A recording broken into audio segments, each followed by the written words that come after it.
Kalian pernah nggak sih mikir kalau makanan itu nggak cuma sekadar makan, tapi bisa jadi cerminan perjalanan hidup kita? Nah, di video kali ini kita bakal ngobrolin sesuatu yang unik banget. Gimana sih 4 tahapan kehidupan kita bisa digambarkan lewat kuliner Taiwan? Yuk, langsung aja kita mulai. Pertama-tama, kita mulai dari masa kecil. Kalau kalian ingat masa kecil kalian, pasti banyak banget momen makan yang penuh kebahagiaan kan? Nah, di Taiwan, pasar malam adalah tempat yang menggambarkan kebebasan tanpa beban anak-anak.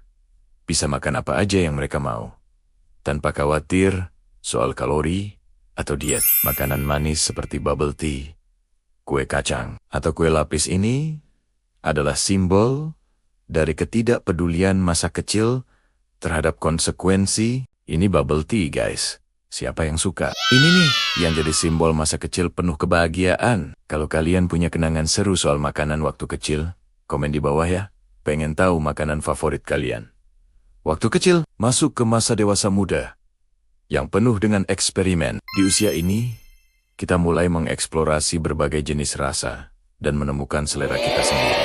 Wow, ini nih yang gua maksud. Pencarian identitas rasa. Makanan di usia dewasa muda itu kayak perjalanan untuk menemukan siapa kita dan apa yang kita suka. Kalian pernah coba makanan baru yang bikin kalian merasa, wow, ini gue banget? Kalau ya, langsung share pengalaman kalian di kolom komentar. Selanjutnya, masa dewasa. Di fase ini, kita mulai mencari kedalaman dalam hidup dan dalam makanan. Makanan yang kita nikmati mulai lebih kompleks, dengan rasa yang lebih berlapis. Contohnya seperti sup mie daging sapi Taiwan, yang terkenal bukan cuman enak, tapi juga penuh dengan rasa yang mendalam. Mulai dari kaldu yang kaya, hingga daging yang lembut. Sama kayak hidup kita, di usia dewasa, kita mulai mencari makna yang lebih dalam. Dan makanan kayak gini, yang penuh rasa dan cerita, menjadi simbol perjalanan itu. Coba deh, kalian pikirin.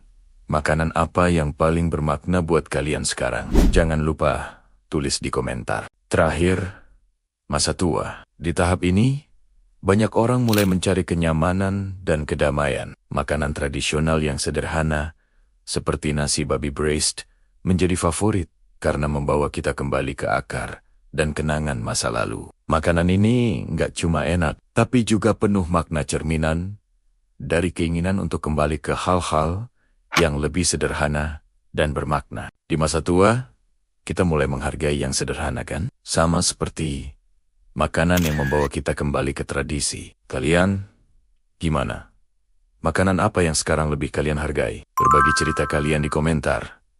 Ya, jadi teman-teman, makanan itu lebih dari sekadar makan. Loh, setiap hidangan bisa jadi simbol dari perjalanan hidup kita. Mulai dari pasar malam yang penuh kebahagiaan di masa kecil, sampai makanan tradisional yang membawa kita ke masa lalu. Gimana? Kalian setuju nggak kalau makanan punya cerita kehidupan? Kalau iya, jangan lupa like, share, dan subscribe. Dan tulis di komentar makanan apa yang mewakili perjalanan hidup kalian. Sampai jumpa di video berikutnya, dan selamat makan.